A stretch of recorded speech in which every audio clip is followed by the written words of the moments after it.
بسم اللہ الرحمن الرحیم۔ السلام علیکم دوستوں، حضرت ادریس علیہ السلام کا واقعہ۔ السلام علیکم میرے محترم عزیز دوستوں، آج ہم حضرت ادریس علیہ السلام کا واقعہ سنیں گے اور پڑھیں گے۔ حضرت ادریس علیہ السلام بابل میں پیدا ہوئے۔ ادریس علیہ السلام حضرت آدم علیہ السلام کی 5ویں پشت سے تھے۔ حضرت ادریس علیہ السلام کی پوری زندگی لوگوں کو نصیحت کرنے اور صحیح راستہ دکھانے میں صرف ہوئی۔ وہ لوگوں کو گناہوں سے دور کرتے اور اللہ کے قریب کر دیا کرتے تھے۔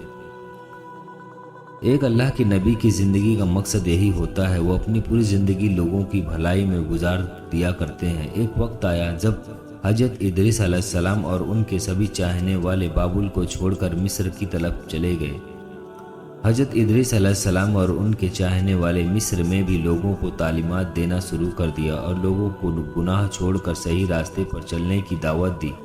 لوگوں کو سچائی کی طرف بلاتے اور اللہ کے حکم کے مطابق زندگی گزارنے کی نصیحت کرتے۔ لوگوں کو صدقہ اور زکوٰۃ دینے کو کہتے تاکہ غریبوں اور مسکینوں کو مدد کی جا سکے۔ حضرت ادریس علیہ السلام کو وہ پہلے شخص ہیں جنہوں نے لوگوں کو پڑھنا اور لکھنا سکھایا۔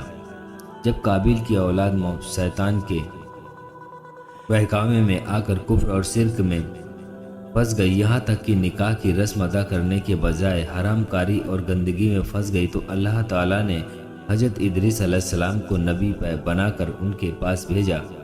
حضرت ادریس علیہ السلام نے اپنی قوم کو اللہ کے دین کا پیغام پہنچانا شروع کیا اور بہت سے لوگوں نے ان کی بات مان لی اور انکار اور کفر کا راستہ چھوڑ کر ہدایت کے راستے پر چل پڑے اور نیکی اور سچائی کے پابند ہو گئے۔ لیکن جو لوگ گمراہی اور کفر کے اندھیرے میں بھٹکنے کو ہی بہتر سمجھتے تھے، ان کے دلوں پر حضرت ادریس علیہ السلام کی نصیحت کا کوئی اثر نہیں ہوا۔ وہ لوگ اسی طرح گمراہی میں بھٹکتے رہے۔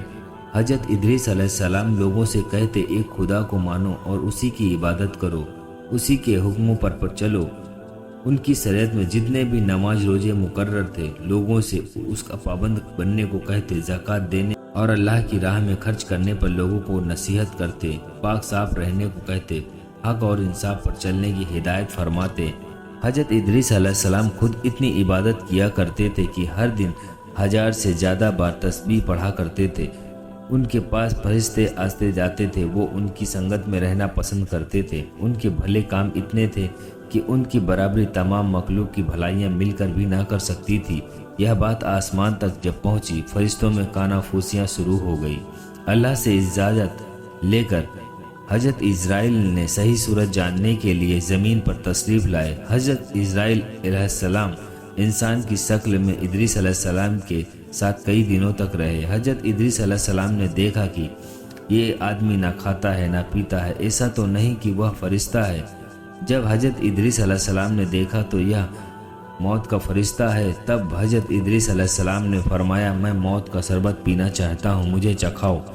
حضرت اسرائیل علیہ السلام نے اللہ سے اجازت مانگی اور اجازت لے کر انہوں نے حضرت ادریس علیہ السلام کی روح مبارک کو قبض کر لیا اور ان کے روح مبارک کو ان کے قلب دل میں ڈالی۔ پھر حضرت ادریس علیہ السلام نے فرمایا کہ مجھ کو جنت اور دوزخ دیکھنے کا بہت زیادہ شوق ہے، مجھے ان کی سیر کراؤ۔ حضرت اسرائیل نے اللہ تعالیٰ کے حکم سے ان کو اپنے پروں پر بٹھایا، پھر دوزخ کی سیر کرائی، اس کے بعد جنتوں کی نعمتوں کی سیر کرائی۔ حضرت ادریس علیہ السلام جب حوروں، محلوں، باغوں اور نہروں کی سیر کر چکے تو حضرت اسرائیل نے کہا، اب میرے ساتھ جنت سے باہر چلیے، اس مقام سے باہر آئیے۔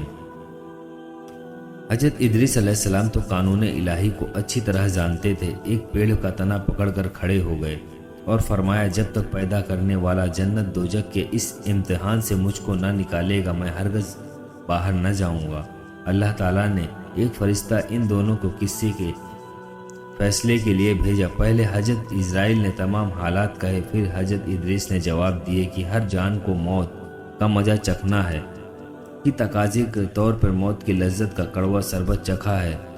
تمہیں میں سے اس میں یعنی دوزخ میں داخل کیے جائیں گے اور اس رحیم کریم اللہ ہی کے حکم سے جیسا کہ اس نے کہا ہے اس میں سے یعنی جنت سے وہ نکالیں گے نہیں۔ میں جنت میں داخل ہوا، اس لیے اب یہاں سے نکلنے کا کوئی سوال نہیں، صرف اسرائیل کے کہنے سے بغیر خدا کے حکم کے میں یہاں سے نہیں لوٹوں گا۔ اسی وقت غیب سے آواز آئی، بیجنی دخل لو بیجنی فضل حاضا، یعنی میرے ہی حکم سے داخل ہوا اور میرے ہی حکم سے یہ کام کیا، اسی لیے حق اسی کی طرف ہے۔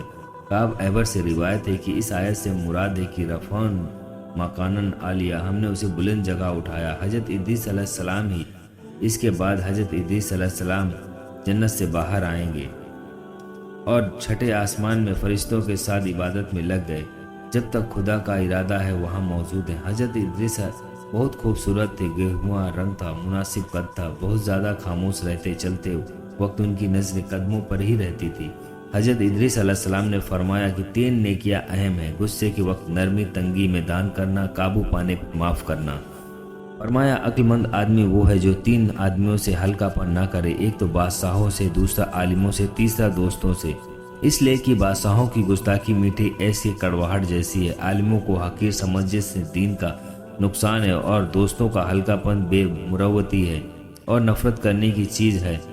فرمایا کہ آدمی کو چاہیے کہ مصیبت میں صبر کرے، طبیعت میں جماؤ پیدا کرے۔ محترم عزیز دوستوں، یہ تھی حضرت ادریس علیہ السلام کی زندگی پر کچھ مختصر سی معلومات۔ ایک ویڈیو میں سب کچھ بیان نہیں کیا جا سکتا، اس لیے ہم نے ان کی زندگی کی کچھ معلومات آپ تک پہنچائی ہے۔ آپ کو ہماری یہ ویڈیو حضرت ادریس علیہ السلام کا واقعہ پسند آئی ہوگی۔ آپ سے گزارش ہے اس ویڈیو کو اور لوگوں تک شیئر کریں، اور اسی طرح اسلامی معلومات حاصل کرنے کے لیے ہمارے یوٹیوب چینل کو سبسکرائب اور ویڈیوز کو لائک کرنا نہ بھولیں۔ ملتے ہیں اگلی ویڈیو میں۔ اللہ حافظ۔